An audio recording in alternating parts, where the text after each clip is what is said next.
I want to ask you a question first. How many of you have ever been hurt in your life? Put your hands up. Now, this is kind of a universal problem. It is exceedingly difficult to find people in our society today who have not been hurt. You can get hurt all kinds of different ways. Back in the 1960s,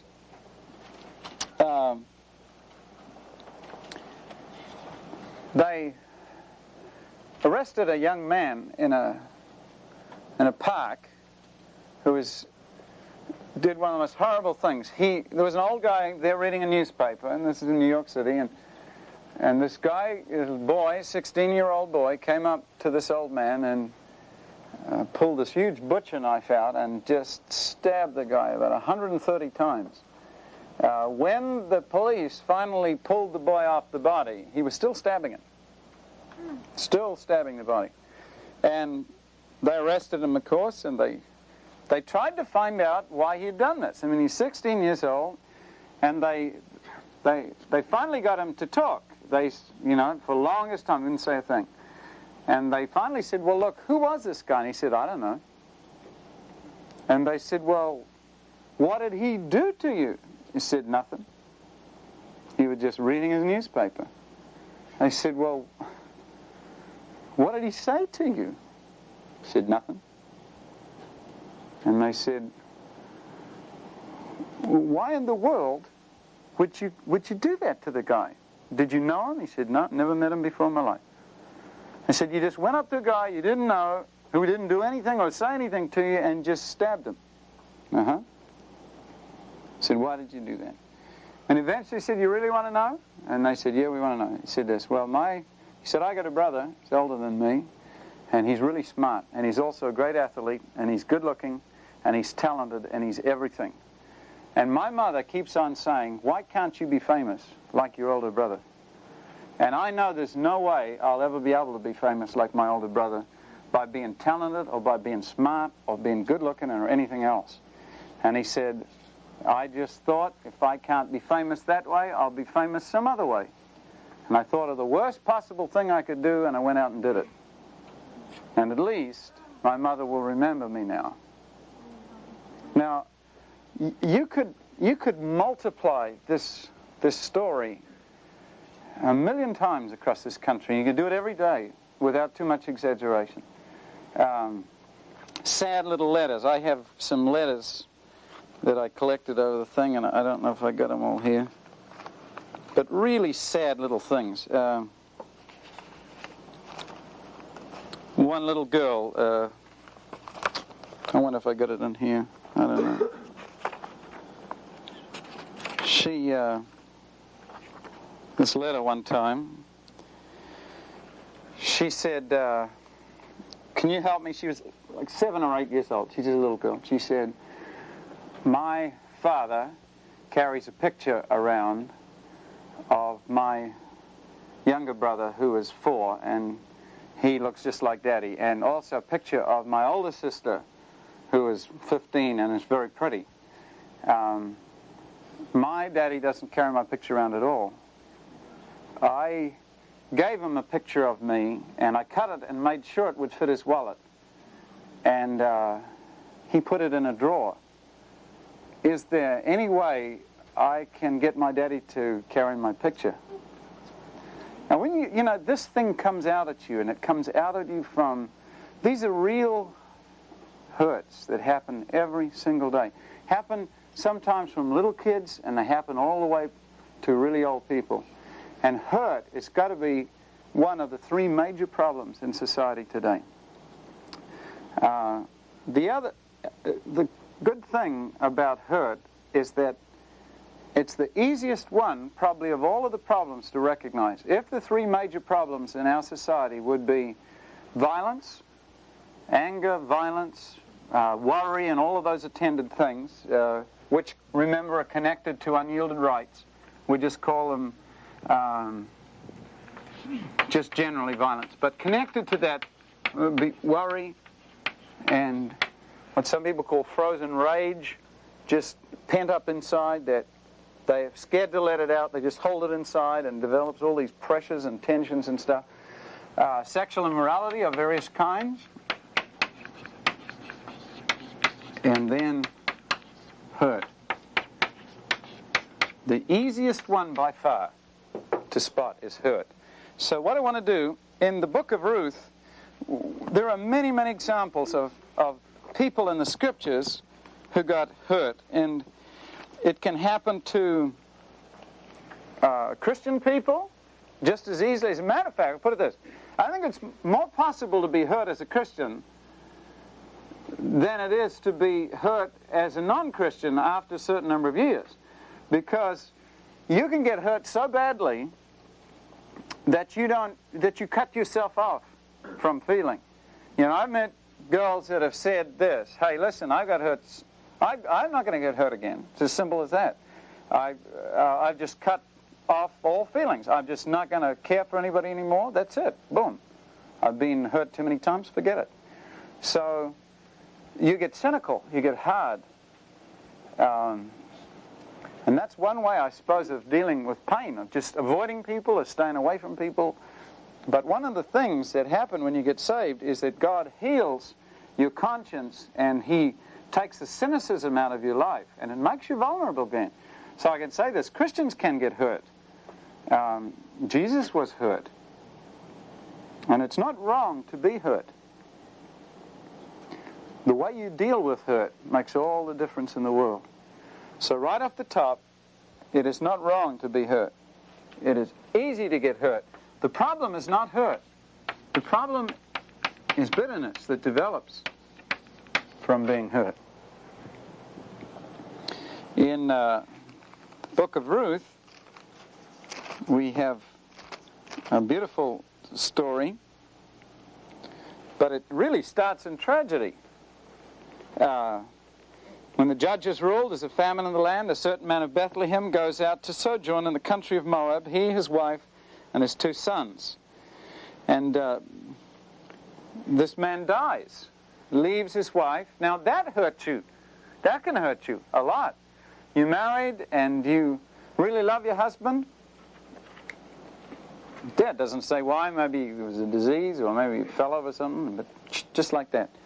Back in New Zealand 2 or 3 years ago, I had a friend. He is a guy in charge of all video distribution through the country. He's a Christian guy, and his vision was to place videotapes, knew it was coming in, develop whole videotape ministries and get them right across the whole nation.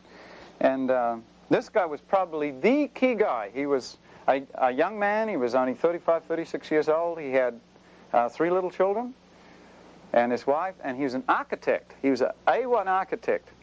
So he would do a lot of plans for churches and stuff like this. I talked to him this previous week, and he said, look, we need to have a meeting together of all the people that are interested in communications, radio, television, and I said, fine, we'll have it in our home, and my parents will open the living room up, and we'll meal for everybody, and said, we'll see you then Wednesday night. Monday, he flew down with some friends to the other island of New Zealand, because they're building a new church there, and he had some plans. He flew with a Christian pilot and 2 other friends, and Wednesday night, we were waiting for him, and nobody showed.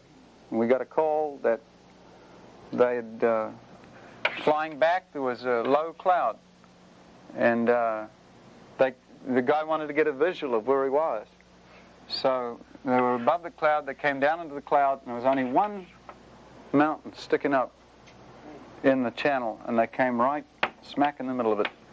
So all 4 of them were instantly ushered into eternity. Now you can imagine what it'd be like if you're a wife with 3 little children, and everything's fine. I mean, you're not planning on death. What that could do to you. And all these questions arise. Questions about God. Why didn't God stop it? Why didn't, if God is kind, then why didn't He stop this whole thing? And let's write down for a start what I've said to you in a previous lecture. If miracle becomes the rule, then law becomes the exception. If miracle becomes a rule, then law becomes the exception.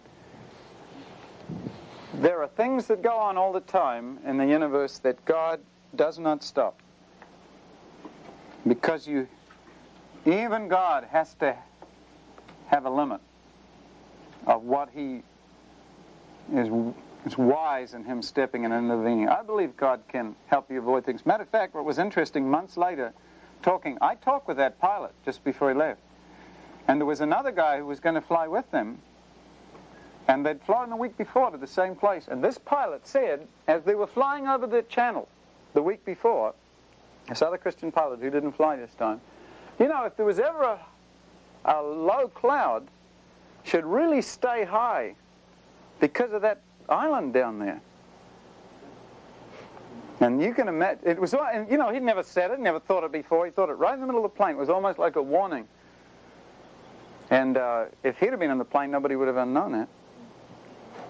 So, in this case, the guy dies, and she is left alone with her two sons. Well, the boys make it to their teenage years. They become young guys, and they take wives of the woman of Moab, and they live there about 10 years. And then they both die. And it is bad news in that country. So now, all you got left is a wife who's been widowed once and bereaved another 2 times. She's lost everything. She has lost every single thing. She got 2 daughters-in-law that are still with her. They don't know what to do. And so she says to her 2 daughters-in-law, Go back to your mother's house. The Lord deal kindly with you as you have dealt with the dead and with me. The Lord grant you find rest, each of you in the house of your husband. She kissed them, they lifted up their voice and wept. And they said, we want to go with you to your people. Naomi said, Turn again, my daughters. Verse 11, Why will you go with me? Are there yet any more sons in my womb that they may be your husbands? Turn again, my daughters. I'm too old to have a husband. If I should say I have hope, if I should have a husband also tonight, and should also bear sons, would you wait for them till they're grown? Would you stay for them from having husbands? It grieves me much for your sakes that the hand of the Lord has gone out against me. Did you see that? She's thinking, I'm being picked on somehow, and I don't know why. And one said, goodbye. But then that girl Ruth said, no. A beautiful thing here. Ruth said, entreat me not to leave thee, or to return from following you after you.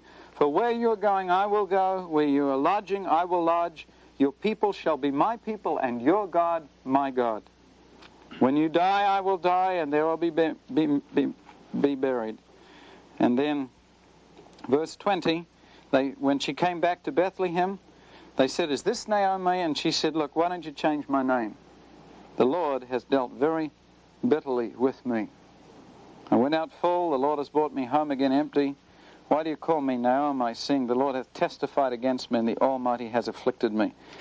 Out of this, the girl comes back with her, and you know, the end of this neat story is that this girl, as a Moabitess, becomes the forerunner of Christ. So we could say this is like a parable. If there is faithfulness and stability and a trust in God, sometimes the worst hurts can turn out to be the greatest blessings. There is a way of dealing with hurt in the Bible that can actually heal. Not easy thing, but there is a way of doing it. We're going to look at that. First, I want to give you some questions that Gothard gives, and these are, I'd like you just to write these down, and you can ask them yourself. I'm not going to ask individually these. The first one is this. Over the past years, have you ever been deeply hurt by somebody that you remember?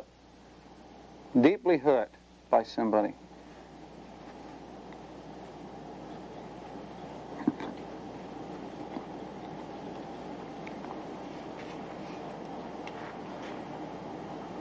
Secondly, how frequently do you have days of depression?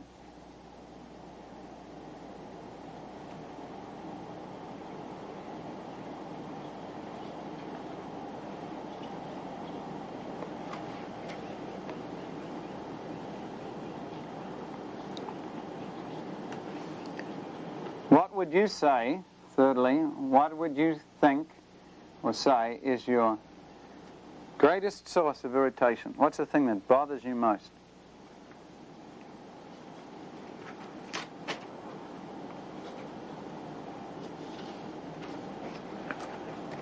What's your greatest source of irritation? What bothers you most? 4, what person in your life, and let's not get spiritual here and say Jesus, what person in your life do you trust the most? Other than Christ, we'll say that. Put that in. What person in your life do you trust the most?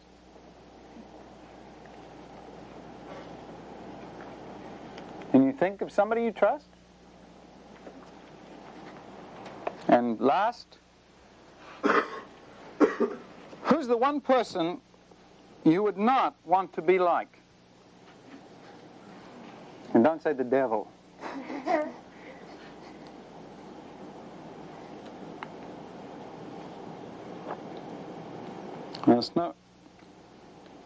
I'll go through a little later on those, and we'll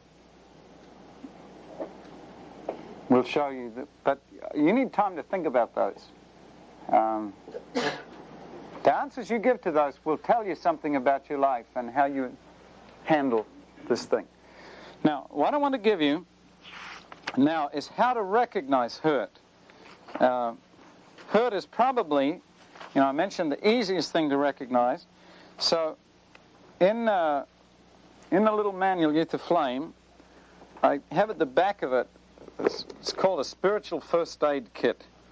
And what it is it takes each disciple as a filing cabinet for a fundamental principle. And it lists 2 sets of characteristics. The first set are signs of a problem in that particular area of principle. And the second set are signs of development of a godly attitude in that particular principle.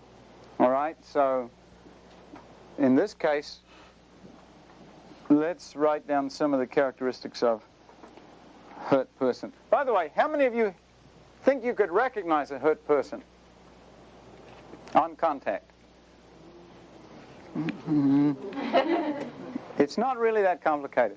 As a matter of fact, most of you know a lot more about problems than you've ever thought about. And it's just that we don't. The Bible speaks about exercising your senses to discern. And we don't look or listen. See, there are different ways you can actually exercise your senses. We see all this stuff, all this signs come in that, people write books on body language. If somebody's listening like this, it means I am either cold or I do not listen to what you... Do you see that? So there are signs like that are pretty obvious things. And bitterness has to be the most... You can recognize sexual immorality if you are clean yourself. You can recognize violence fairly easily, other than the guy throwing a tree at you or something. But this one here is really the simple one. Okay, here we go. First of all, and we'll try and illustrate it, there is a hardening of the features. And a person who's been hurt and has held on to hurt, bitterness, for a long time, their face hardens up. What I'm going to say is like this. Like that, see? And it's weird. Long-term bitterness is... I've seen kids who look like somebody's got 2 burnt corks and screwed them in their eyes. And it's not because they've been up all night. It's like their eyes sink in. It's almost like becoming a skull before... it's a weird thing. It's like they're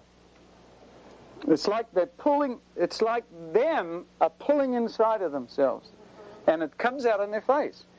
Your face, and your eyes especially, reveal all kinds of things about your soul. That's why Finney would not lead a person to the Lord until the guy couldn't look him in the face. Because when they were under conviction, they could, can't handle this guy. And then you go, now it's time to tell him about.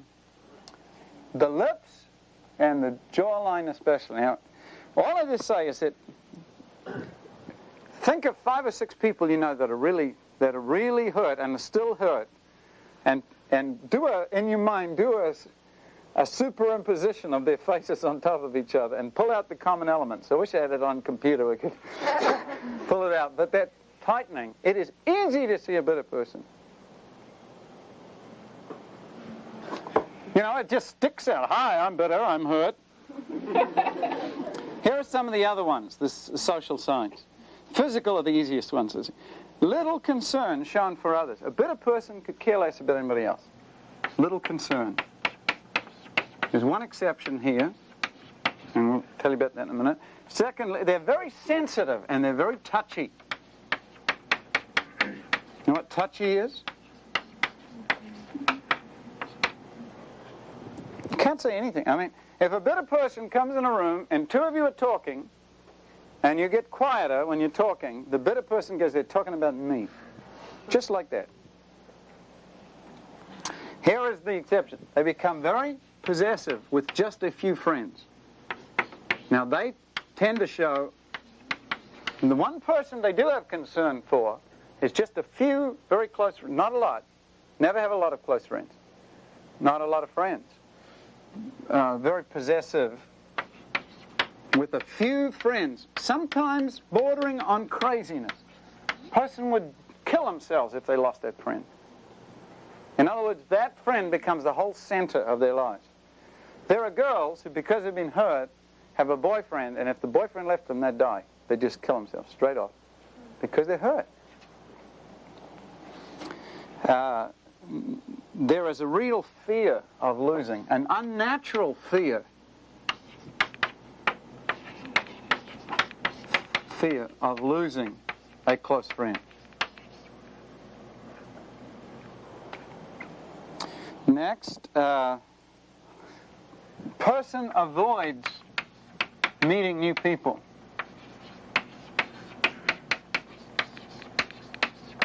This is not your basic sociable person.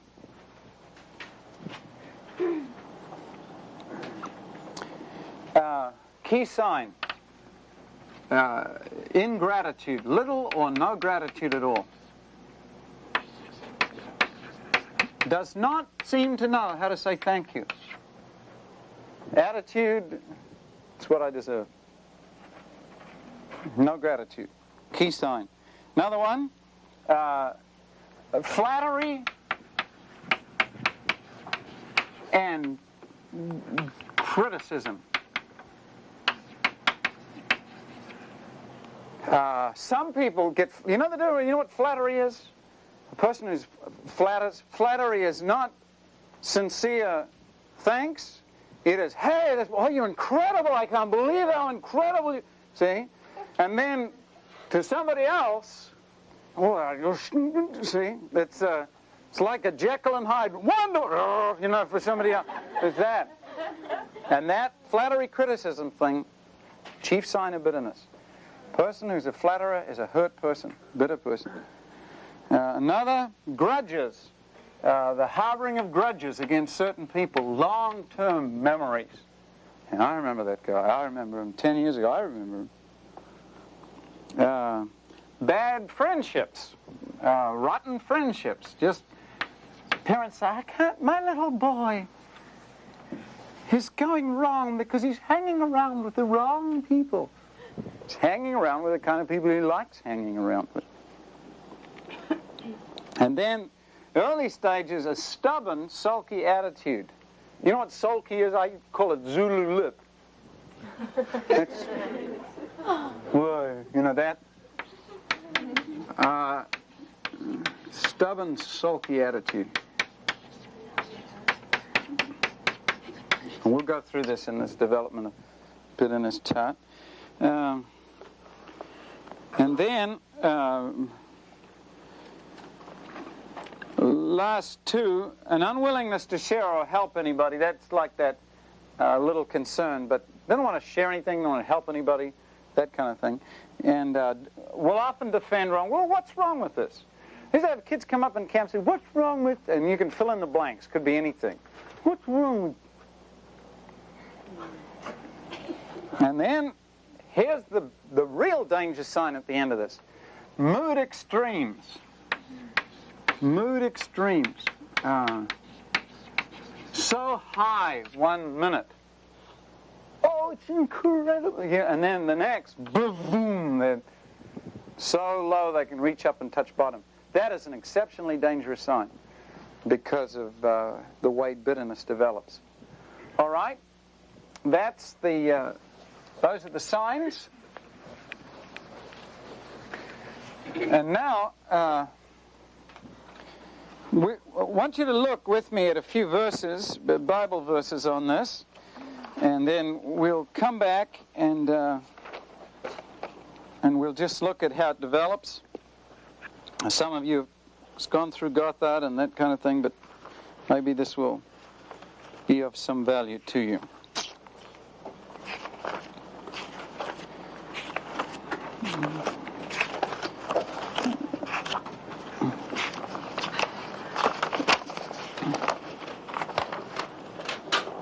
I want to give you the key verse first, and that's in the book of Hebrews 12:15. This is, we'll call this chart tonight, it's one of Gothard's charts. He has a fancy name for it. He calls it abnormal social development. But however, I don't know what that means, so I'll give you it in simple language, called seed of hell. In Hebrews 12:15, we're told that bitterness, being hurt and not forgiving, grows. And one of the bad things about bitterness is that it doesn't stop, it gets worse. And not only does it get worse, it gets deeper in its effects. It starts off just being hurt and then winds up in such a dangerous situation you can die with it. The weird thing about this kind of hurt is that people like it. That's the weird thing about it. When somebody's drilling a hole in your front tooth without anesthetic for fun, you know, you would, if you were in your right mind, you would go, hey, I don't like that, you know. Why don't you stop? But the weird thing about this kind of hurt is that people like it. They hold on to it. They see, and they hug it and let it grow. So we want to look at this like a seed. Hebrews 12:15. Somebody want to read it in one of these advanced versions? I only have King Jimmy, and, you know, I mean, that's not really very advanced. So could you read it in some New American Standard or New International Version or Beck or Berkeley or Phillips or anything? You got it there? New American Standard. Nice loud voice. See to it that no one comes short of the grace of God, that no root of bitterness springing up causes trouble, and by it many be defiled. Anybody got a paraphrase version, Living or Phillips or anything like that? Or you're all into... Okay, let's go with the Amplified and listen to that. Exercise foresight and be on the watch to look to see that no one falls back from and fails to secure God's grace. My goodness. In order that no root of resentment should shoot forth and cause trouble and bitter torment, and the many become contaminated and defiled by it. Okay. Well, Amplified, boy. Sparkle, scintillate, twinkle, little star, diminutive, miniature, star nova. Not Amplified. Well, King James puts it like this. Be careful that none of you fails to respond to the grace which God gives, or sense this thing. This is a Philip. I'll give you Phillips first.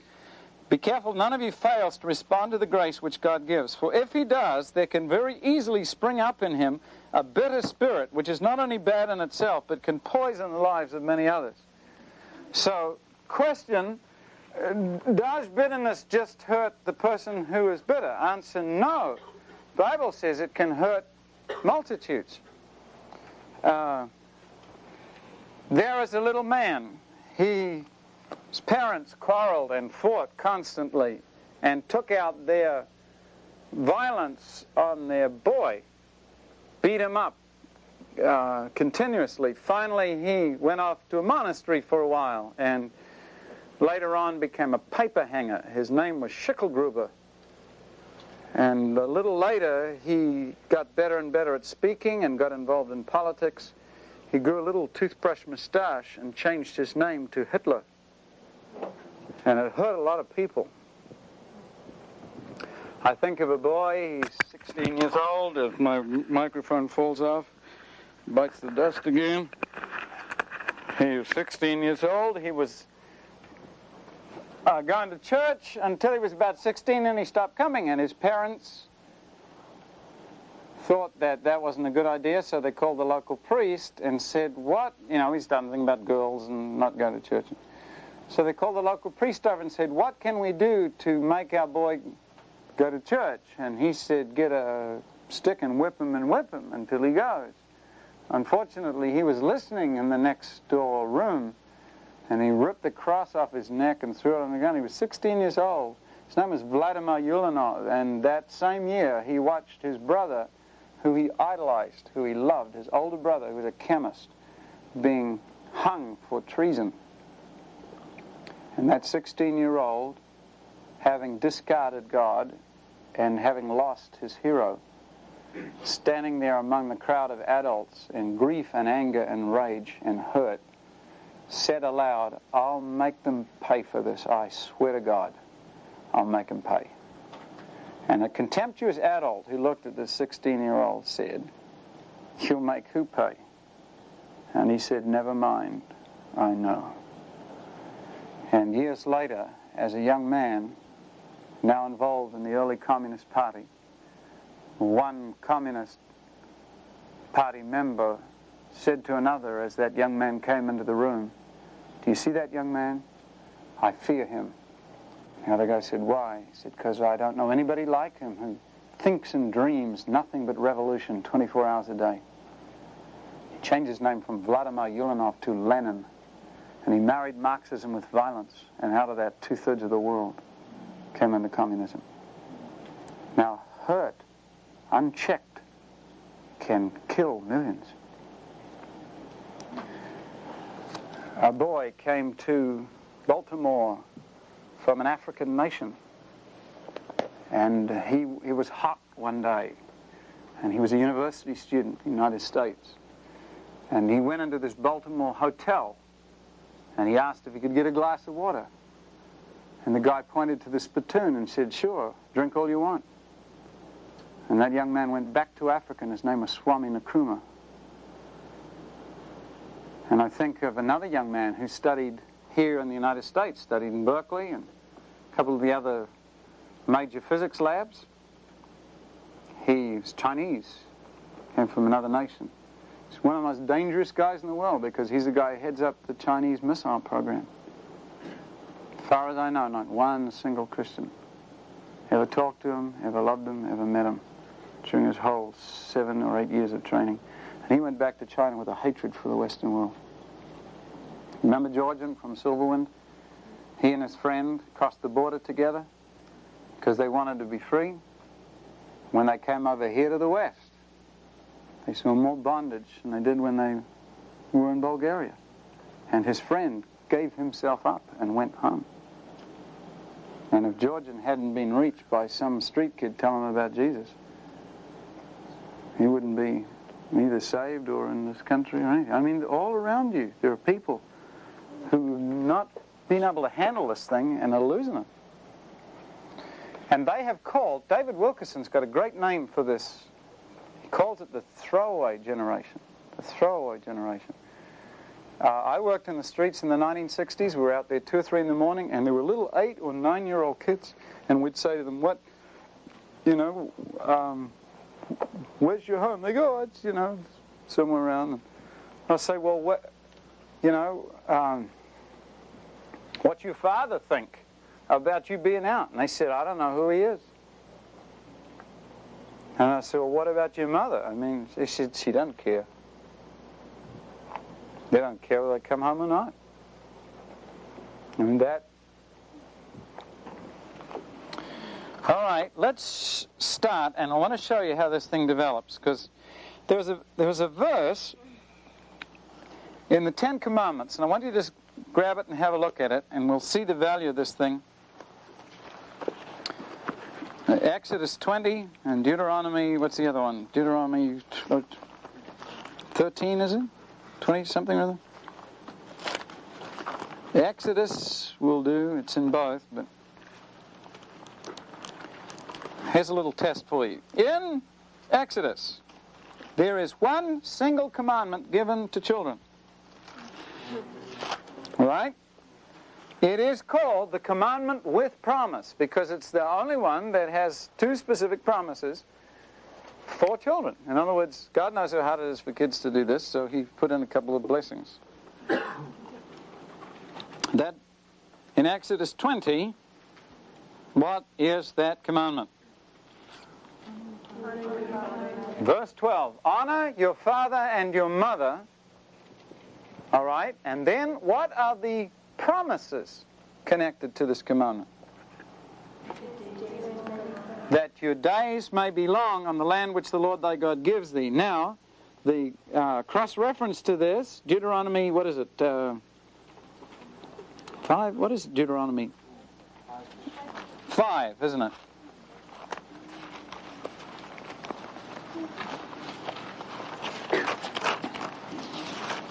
There's the other part of this thing.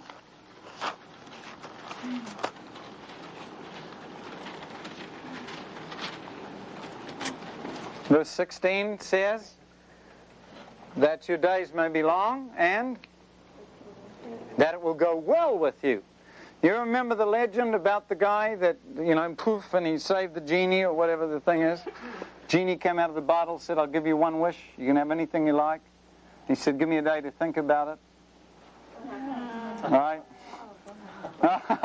No, it wasn't quite that bad. So the guy said, all right, and he did come back the following day, and but anyway, I wish I was an Oscar Mayer winner.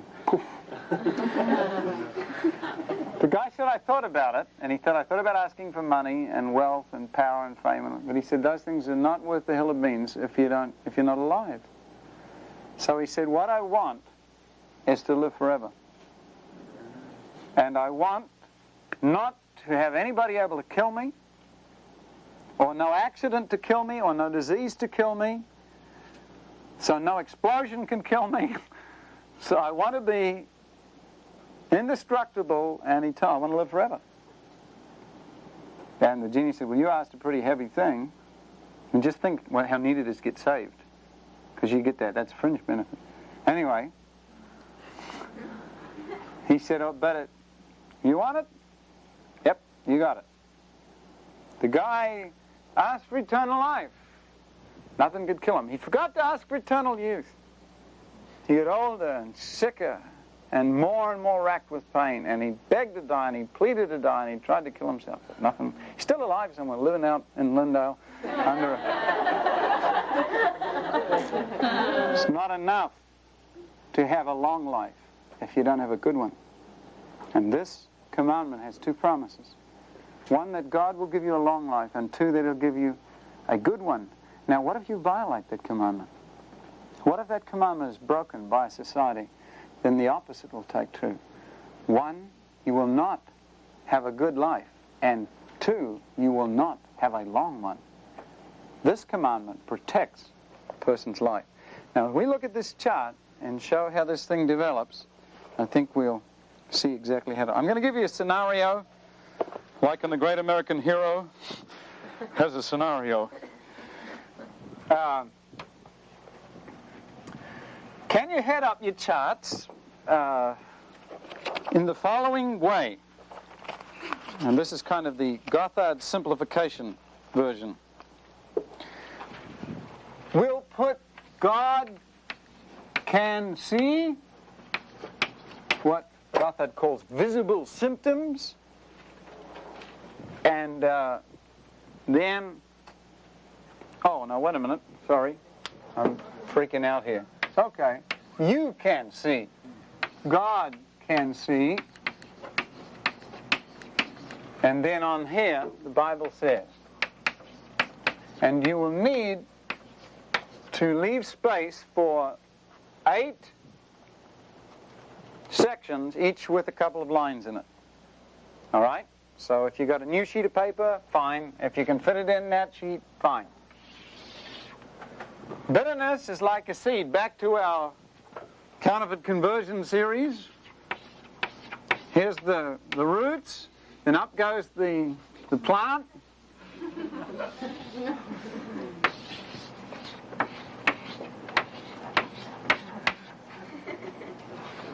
Now, what people do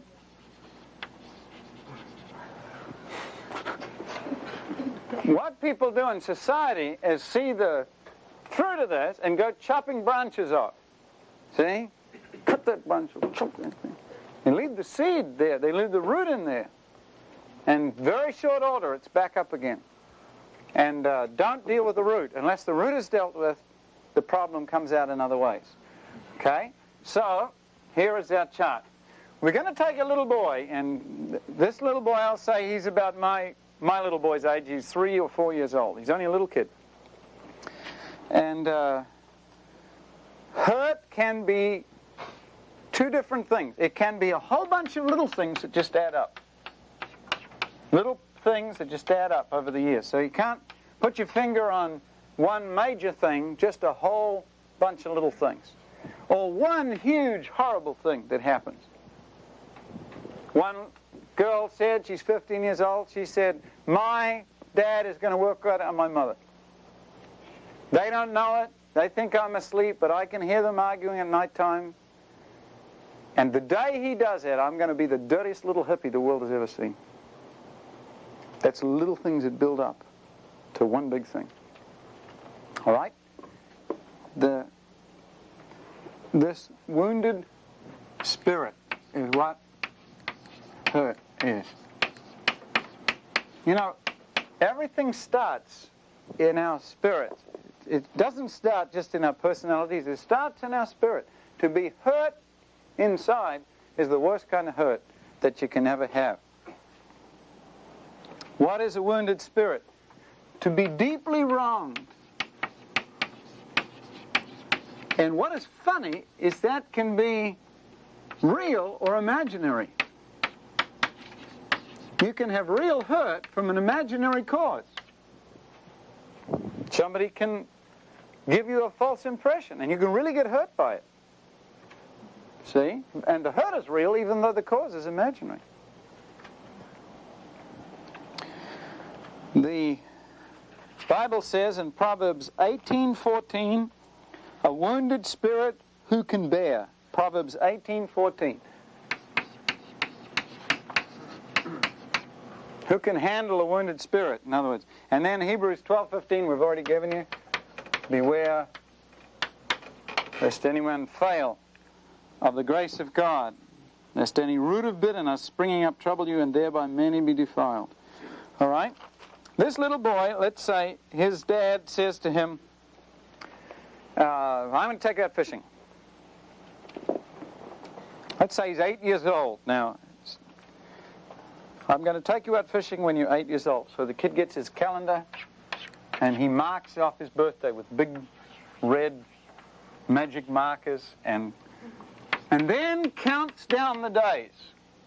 Every day, another day, see? And the dad is busy. He's got a lot of stuff on his mind, see? But the kid reminds him about every 3 days.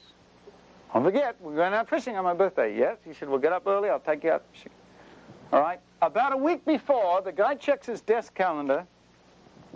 He says to his secretary, you know, I got a lot of stuff to do, but I got a neat deal coming up, and I'll probably be able to buy 3 swimming pools instead of 1 if I can pull this thing off, and a car for every day of the week. But I got to leave. Is there anything I have to do next week? Secretary says, no, it's pretty clear, except for one thing. You got a birthday, some relative's birthday. He says, oh, It's my kid's birthday. Alan, I promised I'm going to take him fishing. Well, I can do that some other time. I got to get this deal done. All right? And he says to his secretary, go and buy him the most expensive fishing rod you can get in the whole world. Here he is here. Go and buy him the most expensive fishing rod you can get. Just go out, $150, $200, buy it for him. All right? And he'll like that. The dad flies off, gets his business. The little kid gets up at 4 in the morning, the day of his birthday. The dad is about to leave on the trip. He's getting dressed and stuff. He goes in his father's room. His dad is dressed in a suit. He's got his briefcase in his hand. He's got his plane tickets. He's about to leave out through the door. The boy says, when are you getting dressed? We're going fishing. And his dad says, oh, I forgot to tell you, I can't do it this week, but we'll do it some other time. But you know what I bought you? Go quickly and open up this. And the kid says, we're not going fishing? He says, well, look, we can go fishing anytime. I want you to go and open up this parcel. The kid standing says, go and open the parcel. I've only got 5 minutes. It goes over there, and there's this big parcel there. And he starts pulling it like this. See that? Now, here's the first sign of bitterness.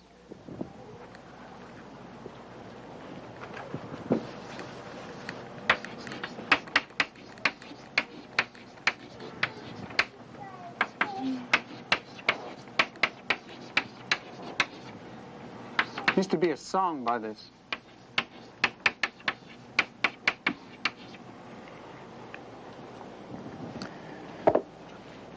Let's say that this little scenario we're acting out here is the end result of about 8 years of this kind of thing.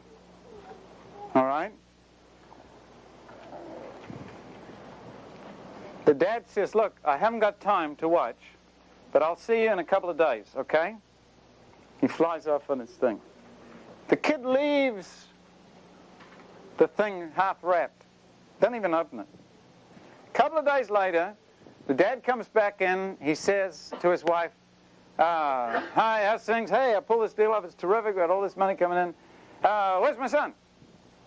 She says, oh, he's in his room. He's been there for the last couple of days. I think there's some problem.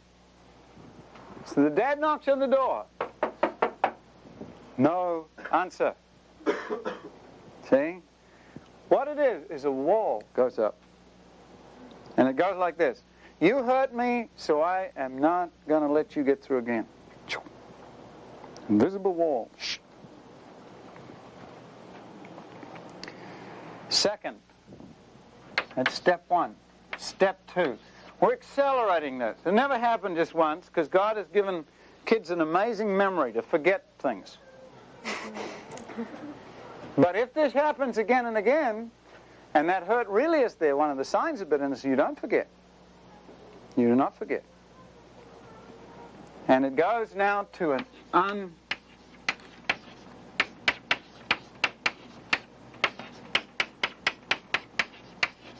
The dad says, hey, how did you like your present? He says, what present?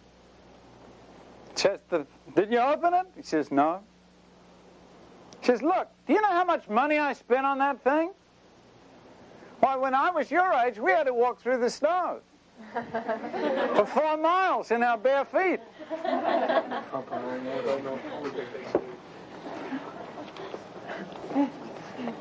What is happening inside? Love is being cut off.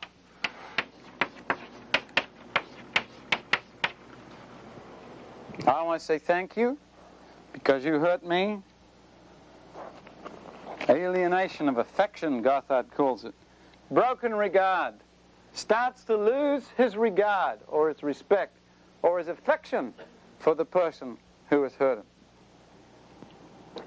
In 2 Timothy 3:2, the sign of the last days, men shall be ungrateful. No sign of appreciation, ungrateful attitude. Thirdly,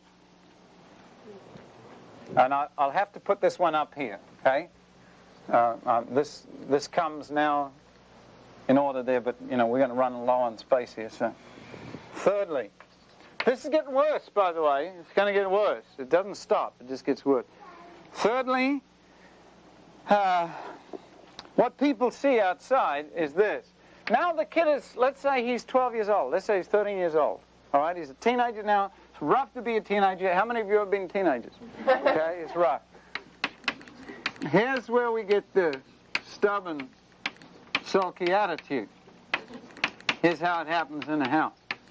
Dad comes back in. He says, hey, how about wash the dishes? Why do I have to wash the dishes? Well, because I want the dishes washed. Well, why can't somebody else wash the dishes? Why do I have to wash the dishes? Because I'm your father, and I'm telling you to wash the dishes. That's why. Well, I wash the dishes all the time. Not anybody else wash dishes around the house. Why do they need to be washed? Because they're dirty again. That's why. I'm going to wash the dishes. What is happening inside? See, there are ways, you might have washed the dishes 400 times.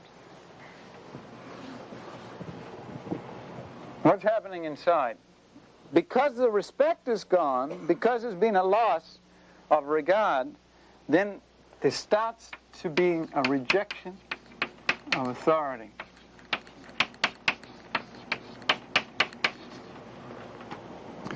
Now, for the parents, at this stage, the parent starts comparing the child's benefits with the hardships that they had to go through, the snow thing and all these others at this point, which really encourages the child to understand. All this does is separates even further. The kid, he's thinking, I don't know what planet my parents came from, but it wasn't this one. All right? And here's what's scary. 2 Samuel 15:23 says, rebellion is as the sin of witchcraft. Now that is a heavy scripture.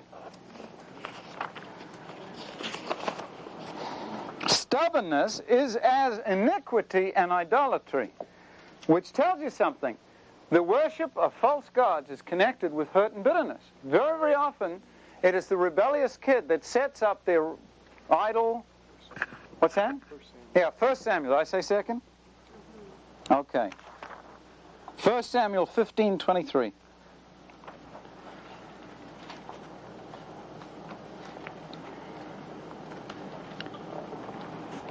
The parent thinks, well, what I got to do is tighten the rope a little bit here. I'm going to lay the Lord down. We're going to have some respect in this house. We're going to get our act together here. Okay? Step 4.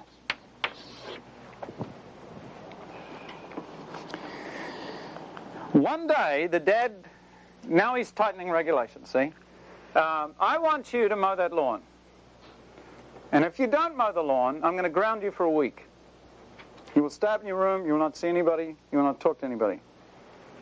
He didn't mow it. Up to your room, stay there for a week. Okay? A week goes past. The kid says, he's up there in his room, right? Saturday morning, he comes down the stairs. Dad is reading his penthouse. Kid comes down past the dad. There's a way to pass your father when you don't want him to see you. Sort of like this. He's heading towards the door. The dad is reading. He gets just to the door. He opens the door. The dad says, where do you think you're going? The kid says, out, and goes to close the door. The fast, out, and he says, come back here. Kid comes back, and that's what he looks like. What? Dad says, I told you couldn't go out for a week. Kid said, it is Saturday. The week is over. The dad says, a week is over when I say it is over. Kid is thinking, that is brilliant. All right? The kid says, my friends are outside waiting for me. The dad says, well, you're not going to see him today. You're going to go back up in your room until I can say you can come down. And the kid says, "Go hang it on your nose, Jack," and slams the door and leaves. And about that time, the dad says, "I have a problem." See that? That is called open rebellion.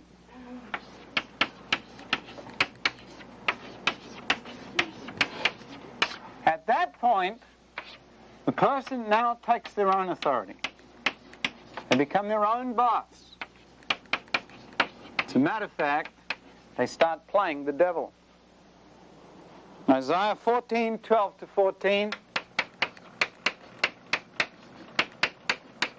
Lucifer said, "I will ascend. I will exalt my throne. I will be like the Most High. I'm going to play God." Open rebellion. At this point, the dad thinks, Proverbs 22:8 says, "The rod of his anger shall fail." He's tried punishing, he's tried to get tougher, and it's not. All this has made the kid more rebellious. See? So about that time, they call up the pastor of the church. "Pastor, could you come over and have lunch with us?" I never had lunch with a pastor in 20 years. "Could you have lunch with us?" The pastor says, "Why? You know, he's not dumb. He didn't get to be pastor for being dumb." "Well, I just felt, I'd like to have you over for supper. We haven't seen you for 20 years, and we would really like to have you over." You know, one of the most horrible experiences as a preacher is to go into a house where the parents have arranged a meal for you and sat their kid right opposite you so you can preach to them and get them right. That's the most horrible experience. You see this kid sitting there? He's not eating. He's not looking at you. And the parents are going, "This is my son, why don't you share with them some of your problems, son? This horrible, horrible thing."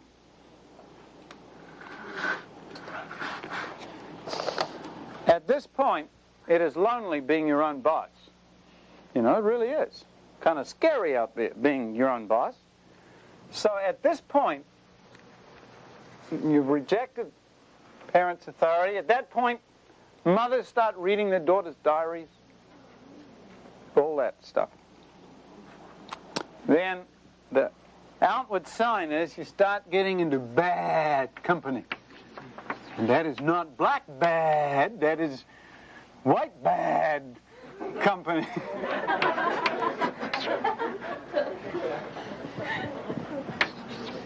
You start hanging around with gangs, and the gang comes called the Association of Wrong Companions.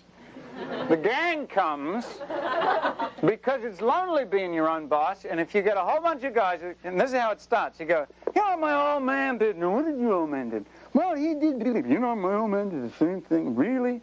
"Well, old man, that." So you get together based on mutual rebellion and mutual bitterness. And then you can go around saying, "We bad." Really be bad. Because you need other rebels for encouragement.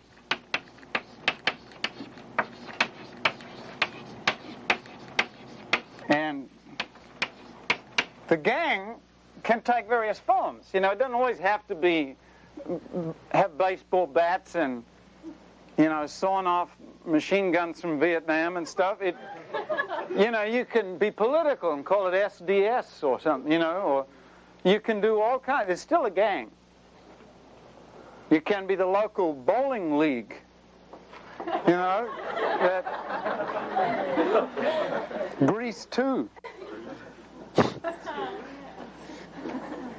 Now, Philippians 3:19 says that at that point you start boasting about things you should be embarrassed about.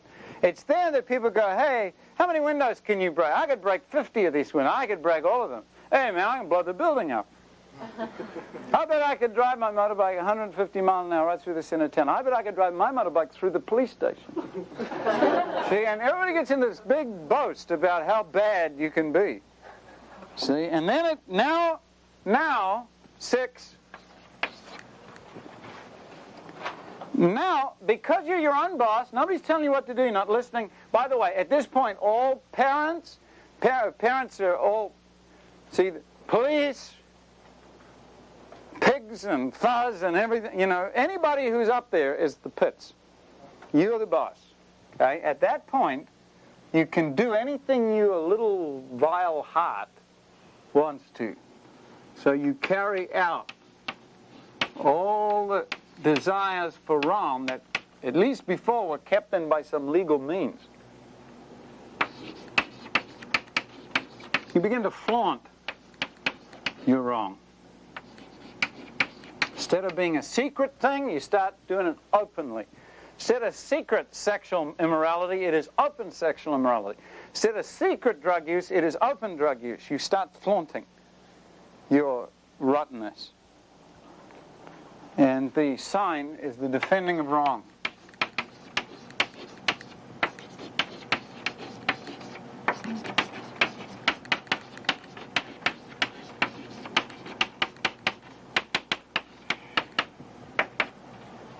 Scripture says, Galatians 5:19-21 gives a list of some of the results of that. And I've got it here, I think, in a Phillips translation. Activities of selfishness are obvious. Here is a list: sexual immorality, impurity of mind, sensuality, the worship of false gods, witchcraft, or the use of drugs to induce a religious experience. That's what the word witchcraft is, pharmakia. Hatred, partying spirit, envy, drunkenness, orgies, and things like that. That's the result of that. All right? Final two. At this point, it's bad enough, but it gets worse. You cannot do wrong things and get away with it because you are breaking reality. You're going against reality. And you can't get away with that. God's not going to let you do it, and neither will life let you do it. It's the way things are. That's that eating cyanide and thinking by changing the labels it's not going to kill you.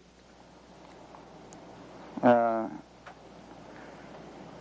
tell you about I was in Australia and this. Yeah, I'll tell you later. I ain't got time to tell you. I'll tell you one day. Perhaps in the future sometime. Guilt. Guilt. Real. The world is filled with guilt. And the result of that deep sense of personal guilt, because you've broken reality, you've gone against moral law, like jumping off a 15-story building and thinking you're not going to get hurt.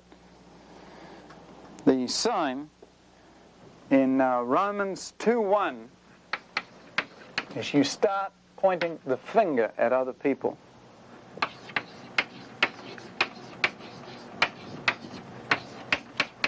I have a funny feeling that a lot of social protest movements do not come out of compassion but out of bitterness. And people say, well, so you figure this, if I can point at enough people, they won't notice that three of those things are pointing back at me. And on university campuses, I've had kids stand up, you know, in the early 60s on a radical of blowing up banks and buildings and stuff. And like in a university campus, I'm talking to some guy will stand up and he'd go, "Are you talking about this?" And all this bitterness comes out, you know. Talking about changing the world. What do you know about changing the world? See? And I said to him, let me ask you a question. You want to change the world? You know, we need to change the world. This stuff you're talking about, not going to change. So I'm going to ask you a question. Do you love your parents? Do they love you? I was back in your home and I asked your parents, if you loved them and they loved you, what would they say?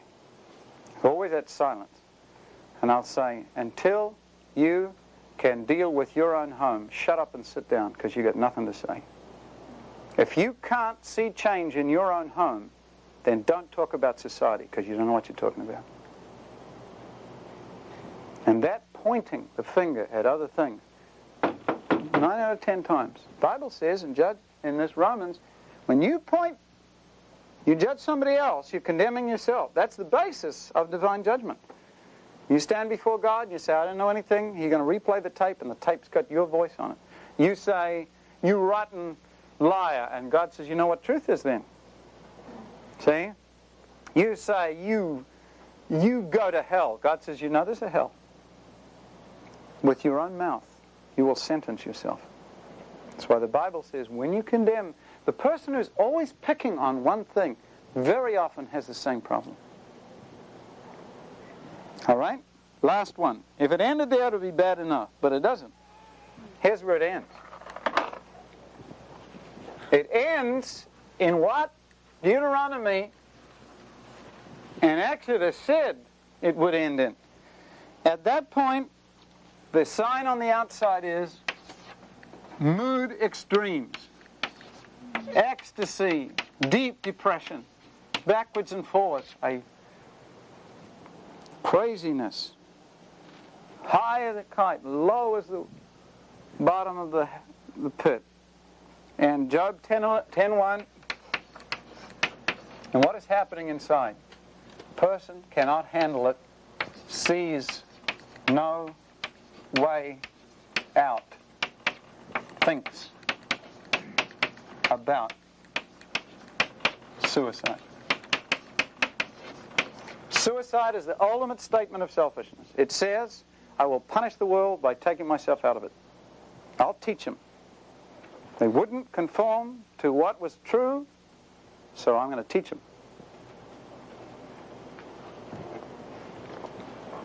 I used to go into high schools when I was doing high school evangelism, and I'd take a lunchtime thing in the classroom with a board and stick this chart up on the board.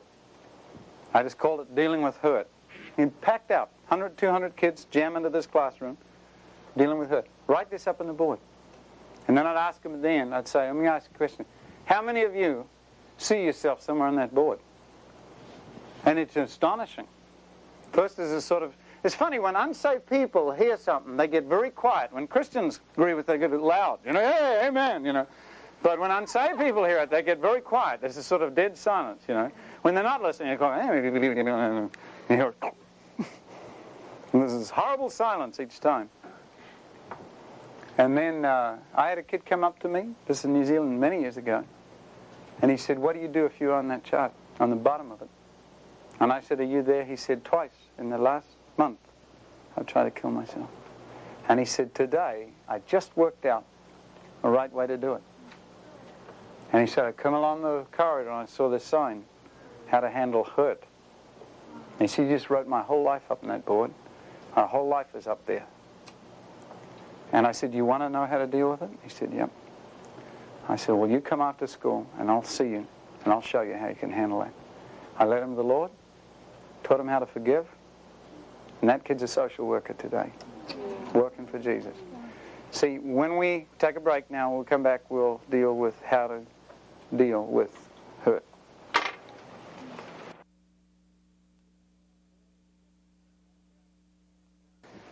A spirit of forgiveness. And I want to give a few consequences in this, just biblically, and you've seen probably the worst one here. You know what the suicide rate, every, was it 18 hours a college student kills himself in this country? For 18 hours. And the suicide rate used to be college students, and then some late high school students. Now it's moving down so that 8- and 7-year-olds are killing themselves. It's the most horrible, so the third largest killer. Dave Wilkerson's got a little book called Suicide. It's a huge problem, major problem. And this is one of the major reasons why that is happening. All right. Now, Gothard lists causes of continual bitterness or persistent bitterness.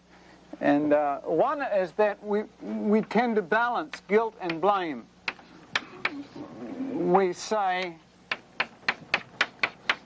well, I'm wrong, but they're worse.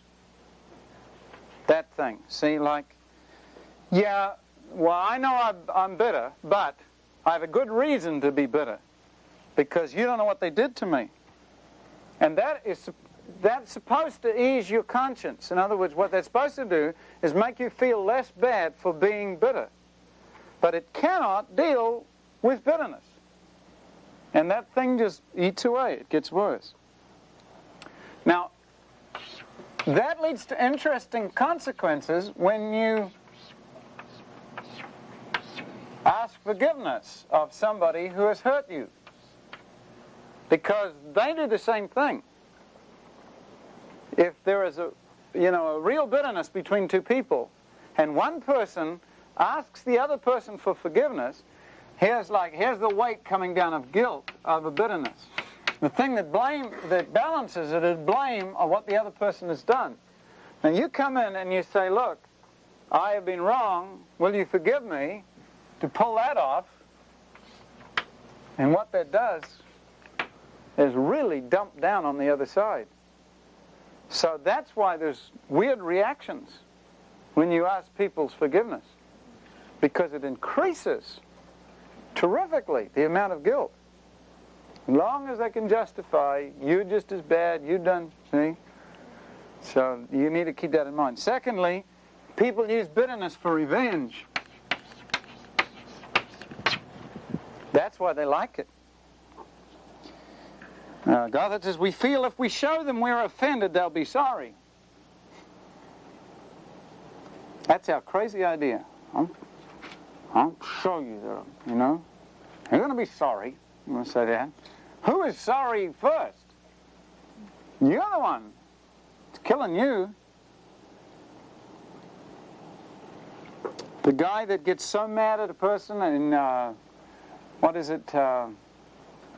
of these diseases. Guy talks about one businessman said, if people say, it makes me so mad I can see red, or mad enough to kill that guy. But the consequences come on you, medical consequences. People who carry bitterness around, you can't even eat a meal. You sit down, you got a great meal, and you're thinking about that person. You might as well be eating cardboard. Person sits right there. Here's a girl. Her mother says, I don't want you hanging around with that dude. He's a real weird guy. Well, mother, you just think he's a weird guy just because he rides with the Hells Angels. And, he's not that weird. He's really a nice guy when you get to know him. Mother says, I don't want you to see that guy. Don't even let him come near my house. See? So one day mother comes in. Mother's working there, cooking something. Mother comes in and daughter says, Mother, no, you're not going to like this, but guess what? We just got married yesterday. Mother, leave the roast on the floor. This is important. And the mother says this to her daughter. You got married to that guy? All right, let me just tell you something. Your marriage is going to break up. Your children are all going to be monsters. See? And the daughter says, I don't care what you say, I don't care what you think, I'm going to make it go. Now, what happens? She's left home now, right? She's left home. She moves to Antarctica. Her mother lives in Africa, all right? Is she free of her mother? Answer, no. Her mother is living right there in the house, even though she's in Africa. Why? Because every time her husband does something, the voice of her mother is there. Your marriage is going to break up. See? Every time a kid does a normal kid-type thing, she grabs a baseball bat and batters them all over the room because mother said, your children are all going to be monsters. Not free at all. Incredible illustration. My favorite movie of all time, which has not changed over 20 years, is Ben-Hur. I mean, that, without doubt, I've seen Ben-Hur about 35 times. I can give you the dialogue in almost exact sequence of the thing. Unbelievable movie. There is a tale not only of how Christ meets a man, but a tale of what revenge and bitterness does to a person. And those of you who've never seen Ben-Hur, those of you who have never seen this, Ben-Hur is just simply the story of a young prince of Judah who is of the house of Hur, who has a Roman friend who, as a boy, saved his life. The Roman friend goes away to Rome. He becomes a trained and disciplined officer. he rides in the chariot races and everything else, and then he comes back to visit his old friend because he's been put in charge now of this particular area which is getting all the static. Pontius Pilate, the new governor, is coming in there, so you can guess this is in the time of Christ. Well, he asks Ben-Hur to give him the names of some of these zealots that are waging war against the Romans. Ben-Hur will not do it, even though they're friends. He says, I can't tell you those names. They're patriots. Messala goes, patriots! Big argument ensues. And Messala tries to bring on all, I saved your life. He tries to bring the whole crunch on him and says to him, you have no choice.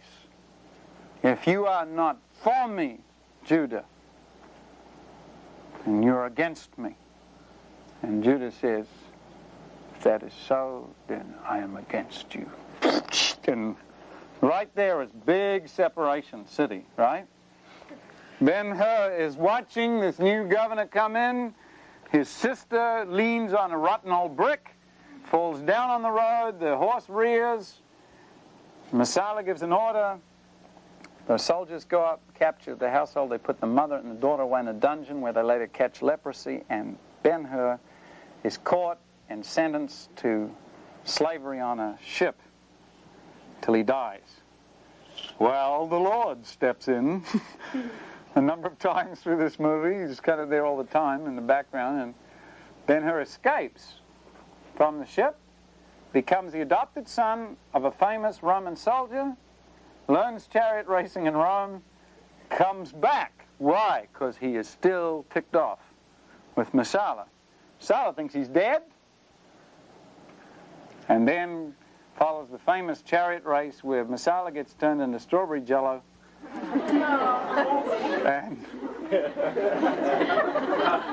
at the end of it, Messala's there and he's dying. He's just a pulp, the horses trampled all over him. And Ben-Hur comes back in and Messala's dying. And he reaches up one grimy red hand and grabs Ben-Hur around the coat. And he says, you think they're dead, don't you? Your mother and sister? So you did that? And he goes, they're not dead. Look for them in the valley of the lepers, and dies. I have seen it 35 times. So Ben-Hur goes, he finds his mother and his sister become lepers. I mean, the ultimate thing. Now, Messala is dead. He's buried. He's finished. But he's not dead. And there's an incredible piece of insight in the movie. Ben-Hur's girlfriend looks at him. His enemy's dead and buried. But his girlfriend looks at him and says, it is as if you had become Messala. And here is one of the key things bitterness does. You become like the person you despise. You become like the person you despise. I was in a street meeting one time preaching, and a guy came up. He was about middle-aged guy, just looked like a bum. I mean, his eyes were all red and runny, and had about a 3-day growth of beard, and he was drunk, and his face was all slack, and just looked like a wasted, blown away, sensual, drinking mess. And he said to me, you know what my father did to me? That wasn't the opening word, but it was pretty soon into the conversation. He said, my father was a rotten guy. So, my father was drunk all the time. He used to run around with all kinds of women. I said, oh, really? And I'm looking at him. I'm looking at his father.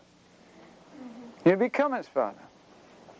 Sometimes you don't do the same things, but you have the same attitudes and the same spirit and exactly the same whole outlook on life as the person you hate most. Now I'm going to ask you a question. How many of you have ever prayed the Lord's Prayer? Have you ever prayed the Lord's Prayer? It's, we know that the real Lord's Prayer was in John 17, and that what is called the Lord's Prayer is actually the prayer that Jesus gave to the disciples. But that one commonly called the Lord's Prayer, do you remember how it goes? Do you remember it? How many have prayed it? Have you ever prayed that? I mean, you ever said that Lord's Prayer? Any time? How many have ever read it and thought, that's a pretty good prayer, All right. Here's how it goes. We say very fast, Our Father which art in heaven, hallowed be thy name. You say very fast. Thy kingdom come, thy will be done. In earth as it is in heaven. Give us this day our daily bread. So far, so good. And the next line, and forgive us our trespasses. That's okay. Here's the scary one. As we forgive those that trespass against us. So you know what that prayer says? You forgive me the way I forgive them. I never forgive them.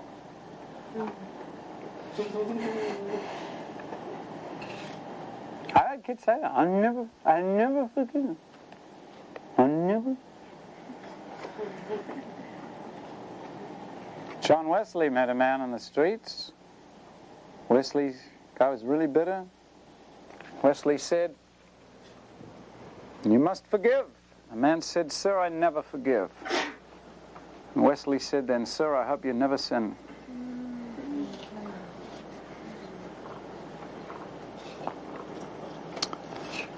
Now, the way to not deal with this is any of these exterior things.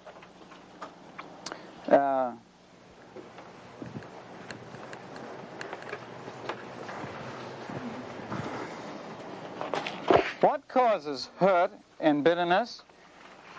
The Bible says failing to respond to the help God can give at that time of being hurt. Now, here are some insights again from Gothard on a spirit of forgiveness, all right? Here's some very key things to help you. First of all, forgiveness does not mean pretending you are not hurt. Now, isn't that a relief? Some people think that to forgive means you say to God in effect, hey, I wasn't hurt. It never happened. I wasn't hurt. It was fine. That's craziness. That isn't Christianity. That's insanity. Some people think, the Bible says, all right, if somebody offends you, they smite thee on your left cheek, that to turn you right is like this. You go, oh, that felt so good. Do it again on this side because I really enjoyed that. That isn't Christianity. That's craziness. Christianity doesn't say, and Jesus doesn't say, to forgive means you never get hurt. But there's some differences. One,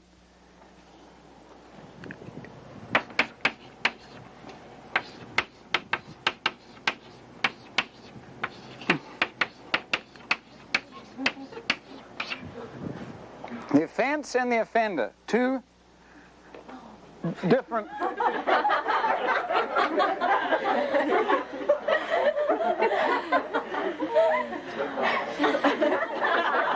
What have I done?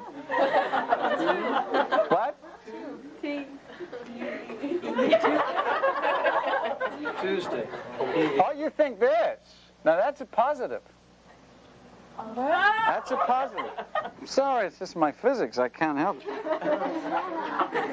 Have a look at James 1, please. Just stick that down. That's a plus. That's a plus sign. Have you ever seen this? That's V. Positive and negative. You ever seen that?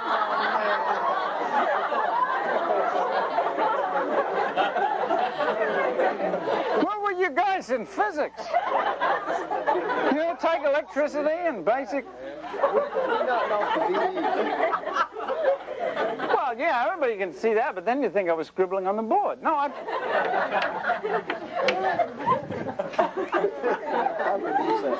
All right, you have to use it. People laugh at the weirdest things in America. I can't really understand that at all. Go along, people go.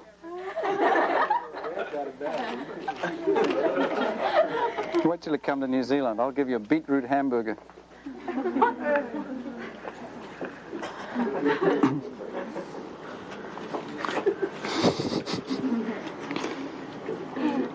In verse 12 of James 1, blessed is the man that endures temptation, for when he's tried he shall receive the crown of life which the Lord has promised to them that love him. Let no man say when he's tempted, I am tempted of God, for God cannot be tempted with evil, neither tempts he any man. But every man is tempted when he's drawn away of his own strong desires and enticed. When that strong desire has conceived, it brings forth sin, and sin, when it is finished, death. Do not err, my beloved brethren. All right? Now, in bitterness, you focus on what that rat bag did to you. And what you do is you make a filing cabinet, see, with their name on it. Rotten things this person has done to me. Signed me. See? And this is a big filing cabinet. Some of them go from here to the wall. So every time something is added, you open the file and put another one. And it's all filed back there. God has designed us, as mentioned earlier, in a neat way. So you will forget mistakes. But you will not forget sins. Now, if we didn't forget mistakes, practicing basketball, you get worse the more you played. Because you make more mistakes than good things. See? In other words, the greatest players in the world are the ones who had their first shot, and then they'd retire you because you make more mistakes than you make right things. But the mind is designed to dump all the mistakes, to forget the mistakes, and to remember the good things except sin. And then it's recorded, stuck down there. So, the filing cabinet thing.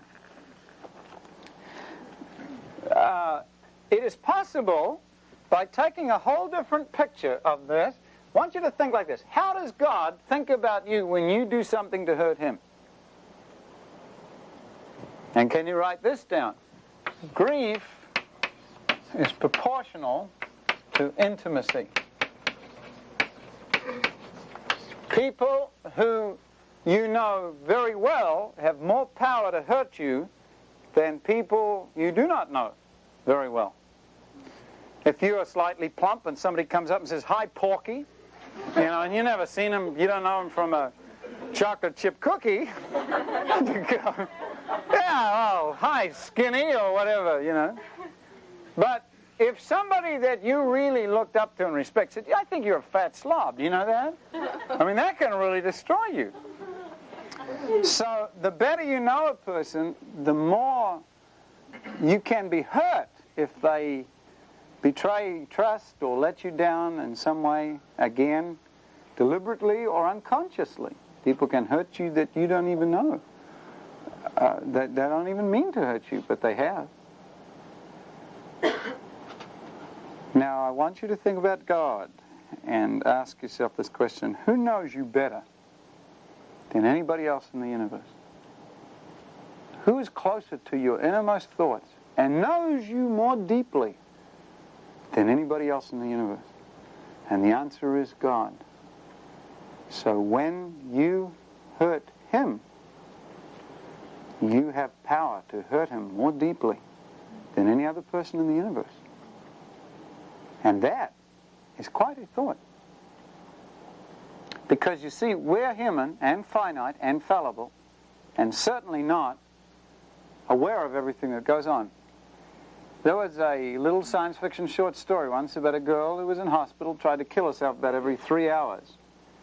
And her problem was that she was telepathic. She could pick up anybody's thoughts in a range of about a quarter of a mile.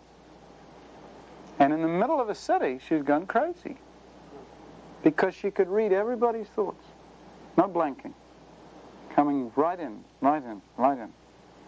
Would you like to read everybody's thoughts in the world? Would you go out in the streets at all if you could read everybody's thoughts?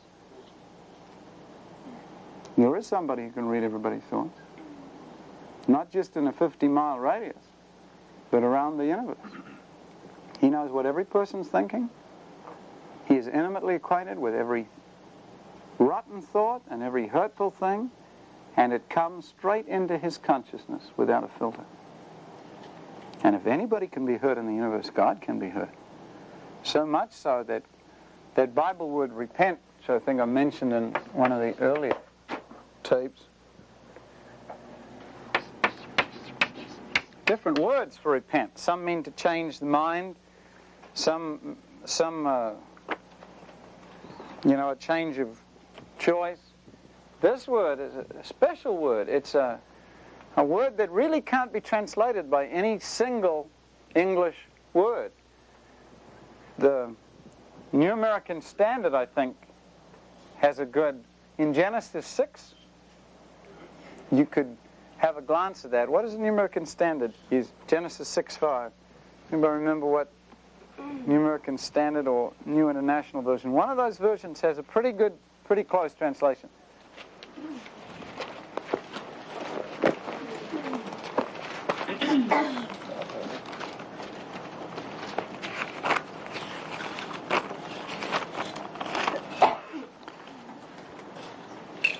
Verse 6 of 6, it repented the Lord. The King James says that He'd made man on the earth. What does New American Standard say? Have you got it? International Version, you got New American Standard? I did, yes. Okay, go with the International Version. Say that first, yeah. The Lord was grieved that He had made man on the earth, and His heart was filled with pain. That is a great translation. What's this one? And the Lord was sorry that He had made man on the earth, and He was grieved in His heart. Yeah. The Lord was grieved and His heart was filled with pain. Now that heart filled with pain phrase is that word repent. It means to have, it's a root word which means to have difficulty in breathing. That's what it means. It means that when God saw the world, here you make this beautiful creation, see, and in front of you it falls apart. And people start not only hating each other, they start killing each other. And all of that hurt goes right up into your heart, like this, see. We forget. God has a perfect memory. He never forgets unless He wants to. We only see a little bit. He sees it all, continuously. We only live a short time. He lived forever. And the basic meaning is that God looked at the world that He'd made and He went, oh. That's the word. Had difficulty in breathing. It hurt Him. His heart was filled with pain. So God is not alien to hurt. He goes through every hurt that a person ever has. He goes through it. And these people say, where was God when this happened? I'll tell you where He was. He was hurting more than you were. And what do? Kids in university would stand up and say, if there's a God of love, why doesn't He stop the war? And I'd say, He could stop the war. He could stop it in the next 60 seconds. He could do it by annihilating every selfish person on the face of this planet. The next question is, where would you be after 60 seconds? Only one way, permanent way, to stop people doing wrong things other than seeing them change morally and being different kinds of people. And that's destroy them. And when people say, well, doesn't God intervene and do something about it? What they're asking for is to call the curtains on the end of the world. That's what they're asking for. And He's going to do that. The only long suffering of God is long, but it's not going to be forever. There is a limit. And God doesn't want to handle all that pain. He's going to finish. And as C.S. Lewis said, when the author walks on stage, the play is over. That's it, boy. That's not the time for going, hey, I believe. That's the time for finding out whether you believe or not. All right, let me give you a step-by-step thing now on getting out of hurt.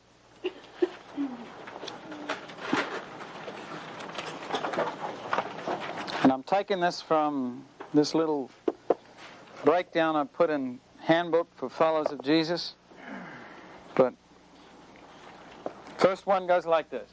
You make a list of the people who have hurt you. Make a list. And that is pretty easy to do. One of those early questions we asked, remember, was over the past years, can you recall ever being deeply hurt by somebody? If bitterness is a characteristic of a life, it is very easy to remember people that have hurt you. Very easy. You go, oh yeah. No problem. You don't have to rack your brains and go, I see, was there anybody that... You go, yep, that person right there. So you make a list. And then, under that might... One kid came to me and said, I need a roll of toilet paper to make my, you know. Under that, you take each person and you write a list of the things they've done to hurt you. Sometimes it's one big thing, you know, like, well... Remember a girl in Corona in California? Church girl. Her name was Kathy. She came to me and she held up a butcher knife. One of these big, long horror movie butcher knives. See this? She said. I can't help but see it. I said, yes. She said, I'm going to stick this in my father's back. You're not supposed to be shocked. You're supposed to go, oh, really? Why? I said, why? She says, my father is a deacon in the church and my mother sings in the choir. And they sit up there every Sunday morning and they sing the peace, peace, perfect peace. And when they get in the car and the door closes, I got to sit in front of them and they'll kill each other. I got to sit in between the two of them. She said, I've had it up to here, boy. See? That's called being hurt. One of the most beautiful things that I ever saw in that whole area of hurt it took place in that same city. That girl, by the way, saved now and serving the Lord, she dealt with that bitterness. Got to get it out. That root's got to come up. If it doesn't come up, it'll kill you. You make a list of the things. Now, we do not usually have problems making a list of the things people have done to hurt us. Immediately, thousands of, well, this and all of that. Right? It's easy to make a list. In this little giveaway sheet, we had, they promised something, but they didn't keep their promise, using parents as an example. They said, write an example for me. They gave more love and affection to other members of the family. A little girl with the picture. He told me not to do things that I saw them doing. Incredible movie. Old black and white one. Needs to be redone, called Pay the Piper. Unbelievable movie. Remember the guy used to be in Perry Mason, often played the judge? Yeah. Kind of tall, skinny. He was in this movie. But in it, he has a daughter. She's 16 years old. So high school graduation. And he's waiting for her to come home. He's got this nose, this clown nose and this party hat. He's got a record player on with this music. And she goes out with her boyfriend. And it's about 9 or 10 o'clock. He's been expecting him since about 9. About 10:30 or 11, he's starting to get a bit worried. And then there's a knock on the door, and he thinks, well, it's got late. Puts his nose on, his party hat on, puts the music on the record player, he's got the surprise party, going to throw for her, Throws the door wide up, and there's a policeman there. And he gets a bit of a surprise, takes his nose off. And the policeman says, excuse me, are you Mr. So-and-so? He says, yes. He says, do you have a daughter, age so-and-so? He says, yes. She's not in trouble, is she? He said, could I come inside, please, sir? And he goes, well, what's the problem? She's not in trouble, is she? He says, would you like to sit down? And he says, what's wrong? She's not hurt, is he? He says, your daughter and the young man who was with her hit a bridge at 100 miles an hour. They were both drunk. And they're both dead. And the guy falls apart. Now, he drinks himself, but he's really mad because somebody gave his daughter that booze, and she's underage. So what he does, he starts a big crusade. He sits in bars and he watches, and some kid comes up, shows no ID, then he wraps a lawsuit on the bar, and it hits all the newspapers, and at the end of 3 or 4 months, he's known as Crusader. And he's still trying to track that bar down. where he shows pictures of his daughter, and he can't find a bar, see. At the end of 3 months, the crusade's going well, he's cleaned up a lot of the bars, everybody's afraid of him. He goes home to his own home bar, he unlocks it, and a sheet of paper falls out. And he picks it up, and it says, "Dear Daddy, I hope you don't mind, but we borrowed a bottle from your bar to celebrate. Love," and his daughter's name. And the thing finishes, boy, just the paper falls on the ground across the screen. "Be not deceived. God is not mocked. Whatsoever a man sows, that shall he also reap." Boy, that's a heavy movie. Pay the piper. It's cool. They told me not to do things I saw them doing. They tried to make me into something I wasn't. They took out their bad tempers on me. They weren't there when I needed them. They were too strict in punishing me for things I did wrong, etc. It is easy to make a list. Now here is the hard list. Beside that list, you make a list now of the things you have done to hurt them. And that is hard, because we don't remember those things. We don't want to. But if we just took parents, and parents are the big, if you can get forgiveness from your home, that's 80% of the battle right there. It really is. It's one of the hardest things to do, is to really clear the decks between parents and children. You could put any one of these things. Laziness, ungratefulness. When was the last time you ever thanked your parents? You ever written to your parents, or just called them, or just thanked them and said, maybe your father's different. Maybe he just loves getting up in the morning. Maybe he just runs to work. He's so excited about working. Maybe he just so looks forward to working that he's just thrilled to. And your mother, when you were a brat at home, maybe she just loved going room by room by room, picking up your peanut butter and jello sandwiches.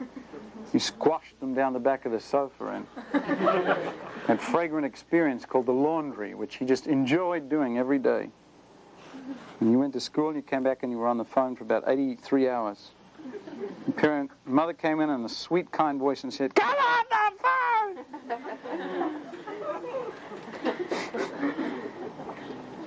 And truthfulness, what have you done behind their backs to make them distrust you? Have you told them something to get something, or to do something you knew they wouldn't like? Now, the point of doing this, of making this list, is it is time you saw you're wrong. You've got to see you're wrong. The key to forgiveness is to see how much you have done wrong. Because we always magnify, we always magnify their offenses and we minimize ours. We always play up how bad they have been and how picked on we have been. So,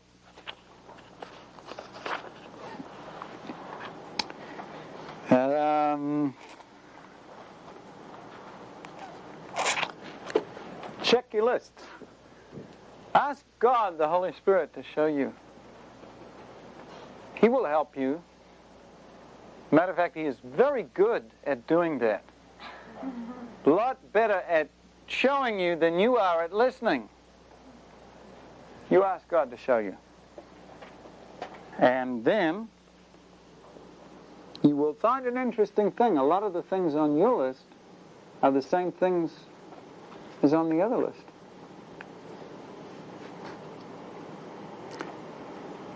And when you have finished that list, you've got the main job to take care of, and it goes like this. You get on your knees and you ask God to show you, this is what you have done to hurt them. Now you ask God to show you what you have done to hurt Him. Because repentance is never just horizontal. It must be vertical. It is one thing to forgive somebody else, but it's a lot harder thing to ask God's forgiveness. This is a deeper thing. Ask God to show you what you have done to hurt Him. Now, I know a lady who's one of the godliest women I know. She's an intercessor. She's an incredible woman.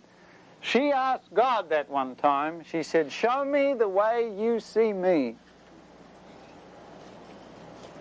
Show me my life." And she said, "He gave me such a revelation of my life that I did not think He could ever forgive me."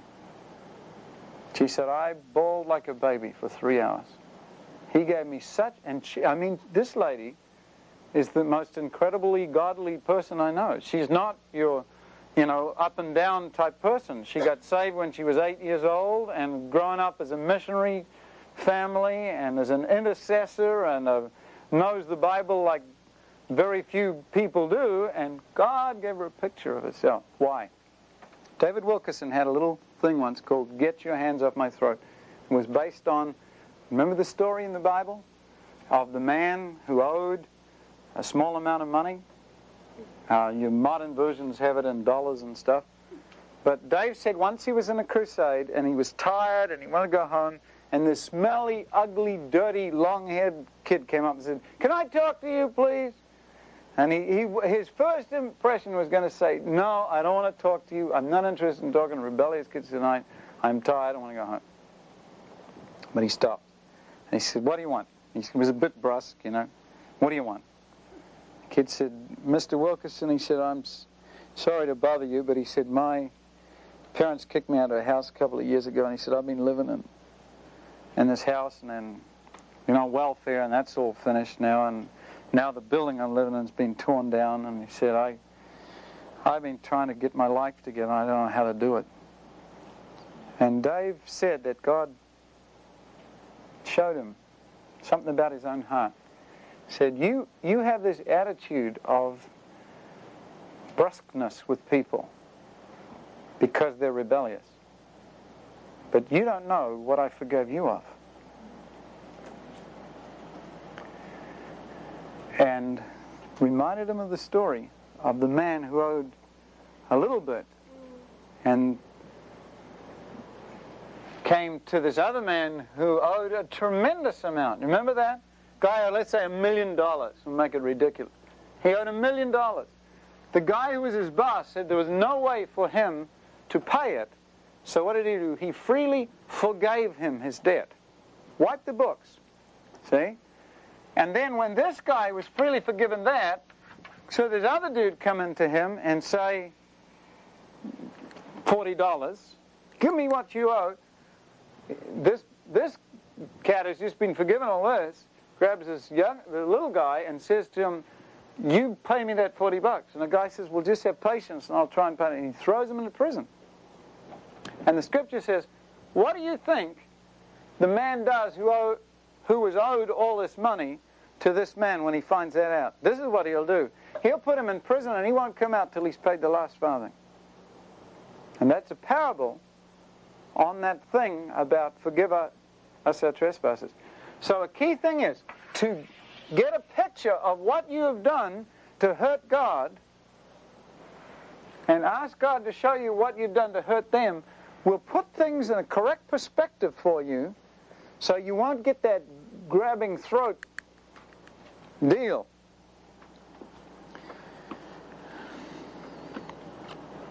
No excuses. Key thing. No excuses. Dump all the excuses. It is the blood of Christ cleanses sin, not excuses.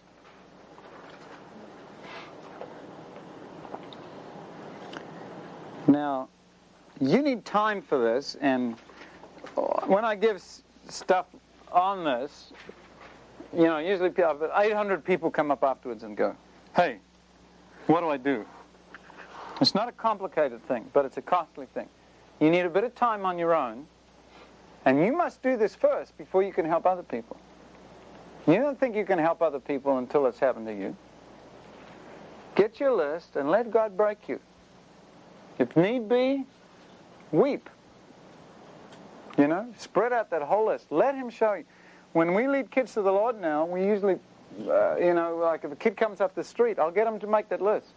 Make a whole list. Not just of things parents have done, but things that they've done before God that are wrong. Make a list. Until they can't even look at the list anymore. It's so horrible. They don't realize just how much they've done. They can't even look at it anymore. And they just say, oh God, I can't. And we've often had kids come up and say, here's the list. I say, oh, I don't want it. Now, ask God's forgiveness for the things on your list. See? And when you get finished, take the list with all your things on it and rip it up. It's a neat feeling, boy. It's a neat feeling.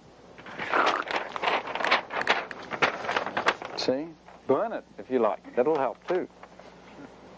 See? You don't want other people to look at your list. How many people want to look at your list? Yeah. When you've done that, take their list. And this is what you want you to do when you open the filing cabinets. Take out all the files. Tear up their list. And burn it. So the next time people say, what about, you open it and go, can't see anything.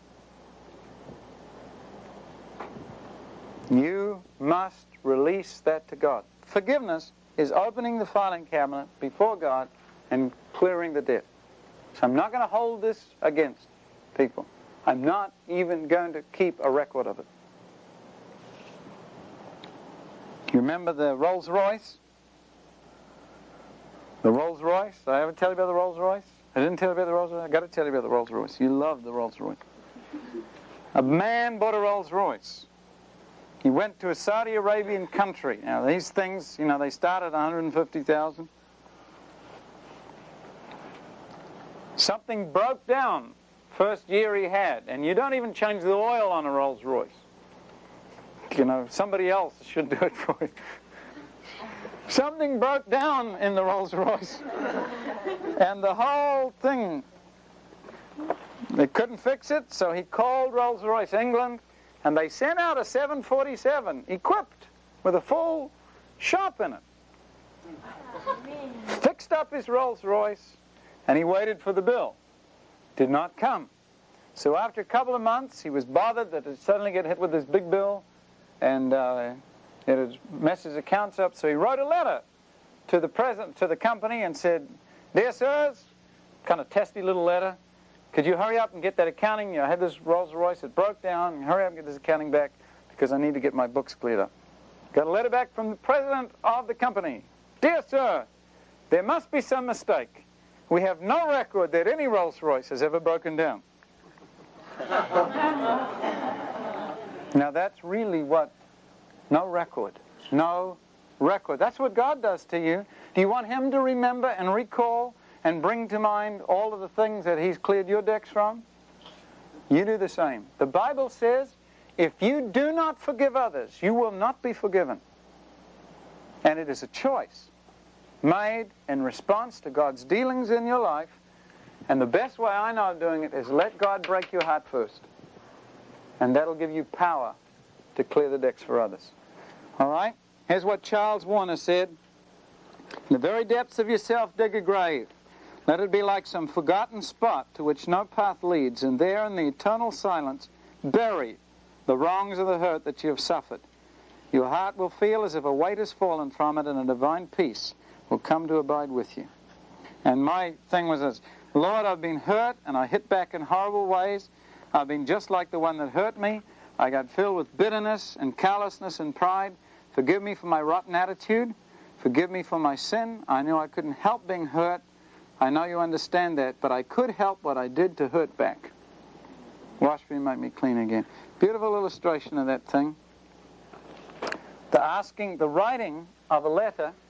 You know that boy I told you about in New Zealand? The kid that came up and said, "What about if you're on the thing?" His mother had got a divorce. Dad had remarried. Could not handle that at all. Got worse and worse. His stepmother really hated him, and all this thing built up. And I said, you need to write a letter and ask forgiveness. This is how you write it. You put in the worst thing. Not the action, but the attitude behind it. If you say, please forgive me because I don't like you, that isn't the sin, that's the result of it. Why don't you like him? Well, and the neat one is just being a rotten example to you, or being, take the worst. God will show you what it is. If you need help, ask him. It's the one you think, oh, it wouldn't be that one, would it? Yes, it probably is. That's probably the one right there. So and you don't preach. You don't put a 15-point message and stick your forgiveness in there someplace. You say, dear so-and-so, and if they're Christian, you can put God in it, or if they're not, you can explain it and say, something happened to me recently that's caused a real change in my heart and life. God has shown me that I have really, blah, blah, blah, list the wrong, and I know I have wronged you in this, and I want to ask you, will you forgive me? No big sermons, nothing, just that. So that's the major purpose of the letter, nothing much else. All right? This boy told me 2 weeks later he got a letter back from his stepmother, and it was spotted. She wept writing it. She said, I am the one who needs to ask your forgiveness. I've treated you like dirt, and it's my fault. So this, just like hurt can spread out, so can forgiveness spread out. And the neatest thing is when you look back to the hurt, if you've asked forgiveness, it's like looking back to something beautiful now instead of something rotten. Now, time's flown, but that's not the end. If you've written a letter of forgiveness, doesn't matter what they do, or called or asked forgiveness. Have kids call their parents and break over the phone and neat things happen. That is not the end. Whatever they do, they may freak out. They go, oh, I don't even know what you're talking about. It doesn't matter. Remember the guilt, blame thing. Then, from that point on, you take steps to begin to honor them in whatever ways you can. I'm especially talking about parents now. You see what I'm talking about? You remember their birthdays and stuff like that. Now, some of you girls, you got hurt by some unsaved guy. You don't have to write and get their birthdays and all that stuff. You do need to clear the decks. The reason why I concentrate on parents is because that's the heart of the problem. I believe this: if you can be a Christian in your home and survive Bible college, you can preach any place and be any kind of Christian anywhere. Those are the two worst places. If you can make it through there, hey, I'll put you any place. List ways in which you can help the person that you've wronged. Will their highest good. Funny thing will happen. The feelings will follow. You'll actually find you can actually start to care about that person that you despised before. Weird thing happens. You make the right choices as God shows you, and you'll find the feelings follow. Here's the final story, and I'll quit. In Corona, in California, there's a guy over in David Wilkerson's. His name is Paul Annan. He's Dave Wilkerson's artist. Most of Dave's covers and all the publicity stuff is done by Paul. Neatest thing happened some years ago. Paul was a bitter church kid, lost. He had a prayer meeting in Corona for a group of kids, and they had a hot seat. You know what a hot seat is? It's a chair you put in the middle of the room, and if anybody needs help, they sit on it and share what their need is, and then anybody who feels they can come up and pray for them. We had gone through an earlier time that week some stuff on hurt and bitterness. And a girl sat down in that chair, and it was the most painful, hard thing for her to say. She sat and she said, could you pray for me because I need to ask my parents forgiveness? She was 16 years old. Her foot was like this. Foot came down and totally twisted like this. She'd been born like that. And as she started talking, she started to weep. She said, I have blamed my parents all my life for this foot. And she said, I've just held these resentments against them. And then she said, I want you to pray that God will give me the wisdom and the strength to just go back and love my mom and daddy.